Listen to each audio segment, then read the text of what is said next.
I think one of the things we do as Christians when we're reading the Old Testament is that we tend to read the New Testament back into it and impose the New Testament on it.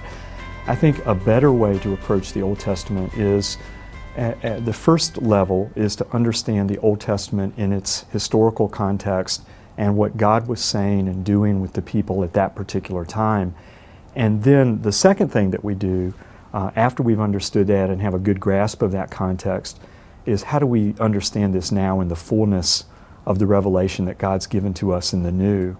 I think when we do that, we can appreciate better the specific circumstances and situations, how God was moving salvation history forward in all the different events and people and episodes of the Old Testament, and we're not simply imposing what the New Testament says on the Old.